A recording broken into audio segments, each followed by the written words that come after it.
I'm Natalia Lobach, and this is Change Course. You're gonna need more cupcakes. If you've been following along the Change Course podcast over the last year, season 1, you would have heard the story that I told about the executive that I've been coaching who is embarking upon a big organizational change. And one of the things that this person is doing is quite disruptive for the organization itself, but ultimately will have huge benefit when it is completed. One of the side amusements, I'll put it that way, an amusement that is occurring as this change is happening is as this executive is getting to know their colleagues and their foibles and proclivities. There have been a couple really funny things that have happened around the changing expectations of work from home versus work from the office. If you've been following along, I've periodically provided some updates and told some stories about this executive and what has been happening. And so today, I'm going to give you a bit more of an update on what's happening because there are some developments in the story. One reason why I like this story is because it really illustrates well how people can resist change and how their personal stories and their history and their perspective and way of viewing the world can really impact and color how they approach change and how they resist changes that they feel are personally threatening to them. So let's go back in time. This executive started their new role in the fall of 2021. And if you recall at that time, we were still in a period of flux and uncertainty around what was happening with our world and health stuff and all of that. And, if you're sick, don't go to the office. Lots of different challenges that many workplaces were working to overcome. So this executive, knowing that they are working with a number of older executives from the boomer generation, there's still a few around. So this executive knowing that, and also having a personal preference for in-person interaction around difficult conversations, had been going to the office fairly regularly. Also because just with the situation at their home, it made more sense for them to be able to go to the office to have that quiet space. And they actually quite liked that nobody was around. It was good for them. As they're working through their change and making some of those connections, there's a peer that they've been working with who leads quite a large team. And this executive leader is a boomer, so there is an important generational impact here. And they're leading a team of mostly millennials. So yeah, there are a few Gen Xers out and around, but this team is mainly millennials and a few Gen Z people peppered in there. And so demographically, millennials right now are making up the largest force, the largest demographic group in our workplaces. Many of them are, I would say, if they're in positions of experience in the workplace, then you're looking at an age demographic of, let's say, like mid-30s to, I guess the upper end is about 40-ish, maybe 42 at this point, or 41. And these millennials, if you're looking at that age demographic, They've got families, they've got commitments. Most of them, maybe some of them, I'm not sure, but there are certainly those in there in that group that have older parents, that have responsibilities that go beyond just themselves. And through the period of 2020 and 2021, this sort of broad period that we had through the pandemic, there have been a lot of shifts around how we work, how we approach work, our expectations around whether we actually need to be in an office with a billion other people or commuting 45 minutes to an hour twice a day to get to a place of work. So you're seeing this massive demographic effect. You're seeing this massive change in expectations and desires around work. And then you're still having that generational conflict between your boomer executive or your boomer executives in some cases and this larger demographic that is still that haven't quite hit the executive ranks yet. In some cases, yes, but the vast majority of that pocket has not yet. So let's go back to the summer of 2022. Wasn't it a good summer? I keep thinking about it. It was great. So the summer of 2022, this is when things started to shift. So our executive, let's pick a nice boomer name for our executive. Let's call him Henry. That's a great boomer name. Also, it's been picked up by the younger generation for their kids now, which I find really lovely. So Henry is just, at the end of his career, he has a way that he does things and it's worked for him for the entirety of his career. Henry's nearing 60. He's in his 60s. He's not quite at retirement age yet, but he's in his 60s and he leads a team of about 35 other people, managers, individual contributors, sort of a whole bunch of others. He's got about, I think, he's got a significant department under him. The number of direct reports that he has, I would say, is about in the 20s. So a significant portfolio. Henry has struggled during the work from home period.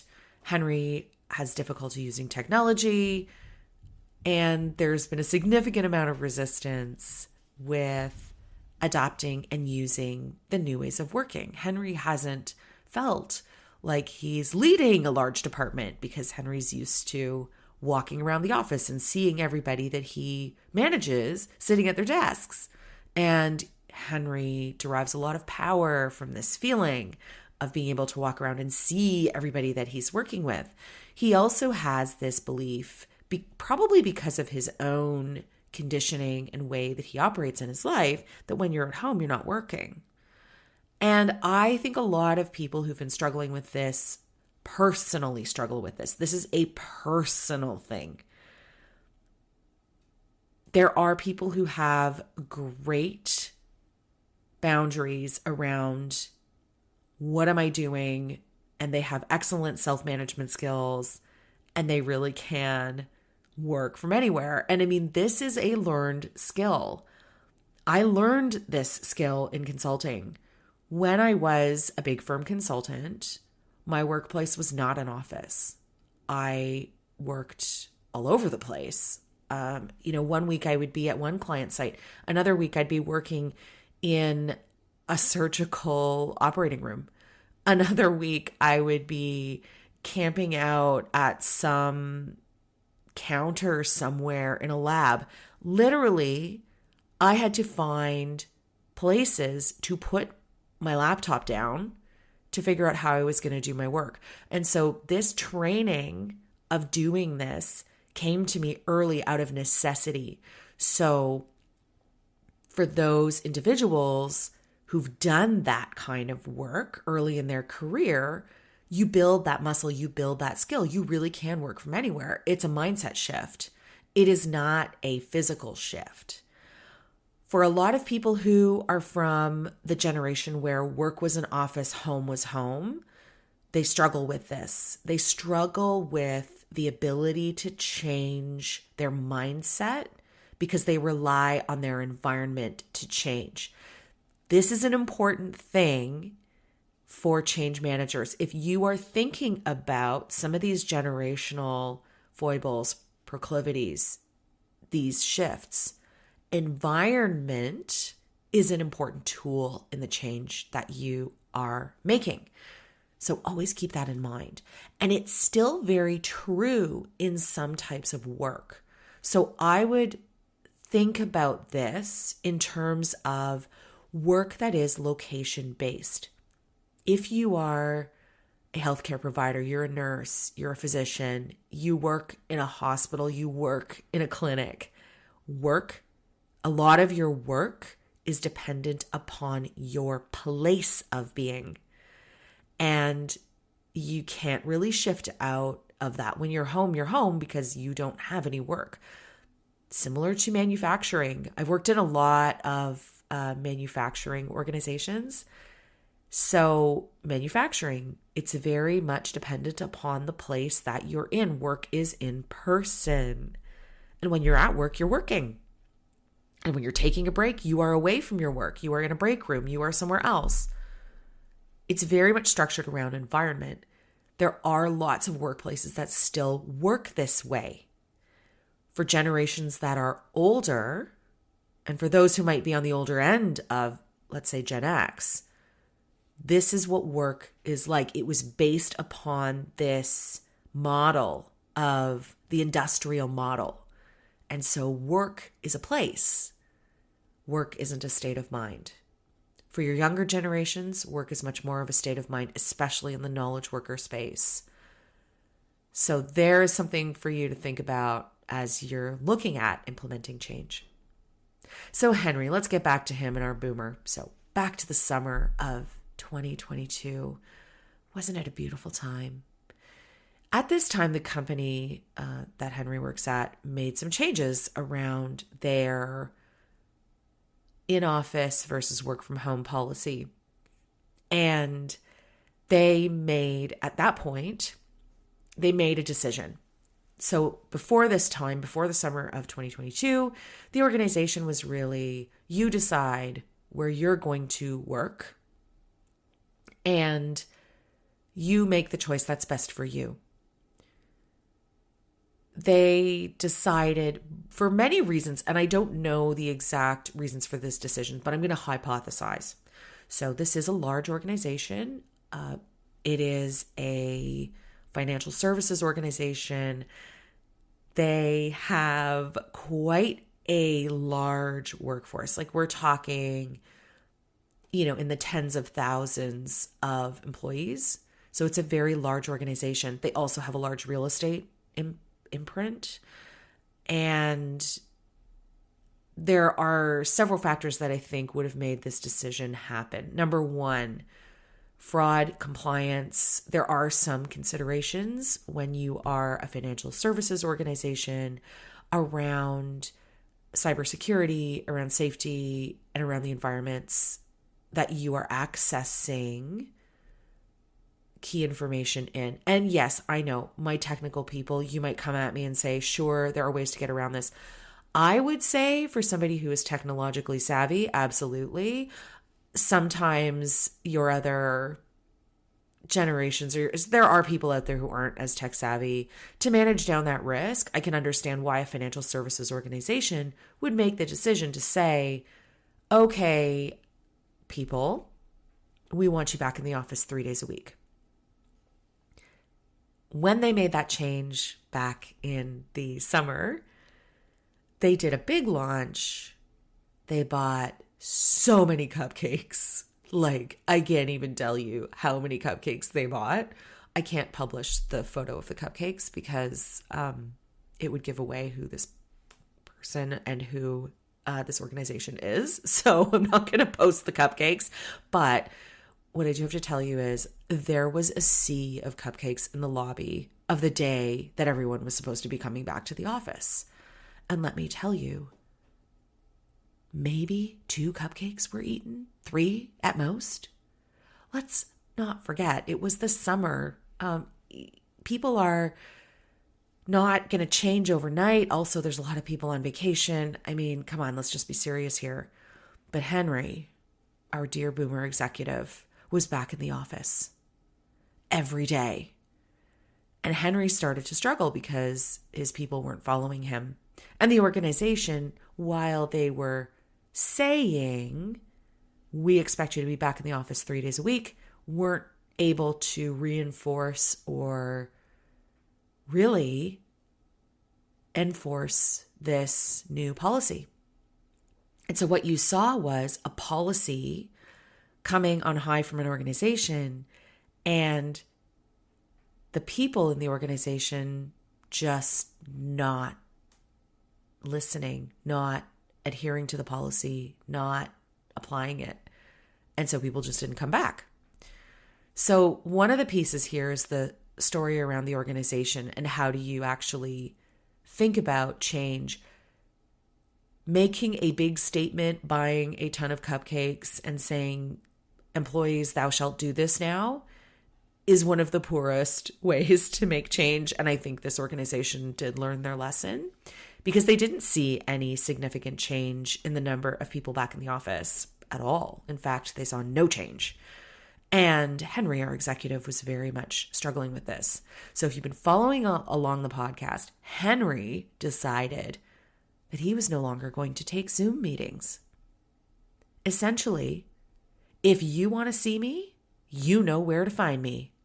I am in my office. And so I found this to be absolutely hilarious. What happened? No one came to see him. If people wanted to see him or people had to see him, they would come in and they would leave. I am not kidding. Like, they would come in for a meeting for half an hour, get back on transit, get back in their car, and go home. I mean, this was like the battle of the two wills. I have never heard anything like this. It was hilarious. So as we moved on through the fall, the organization started to make some more inroads into having people coming back to the office, and you started to see some of these changes happening. But what's been really interesting is really Henry, our boomer. And there's also been some shifts around some of our workplace dynamics over the past 6 months. So where in the summertime, it was really, a feast. There were so many opportunities available. People were moving workplaces and moving jobs. Like, I'm still seeing a lot of announcements around people moving into new jobs over the past couple months. But that has really slowed down.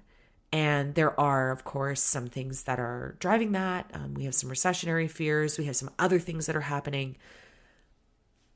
And those who want to keep their jobs, those who want financial security, are starting to say, okay, yeah, maybe I do need to go back to the office. Maybe I do need to make some changes here. And so you're starting to see that shift happening. The office is getting a little bit more lively. There's still not there 5 days a week, but anyway, Henry's still not super happy about that.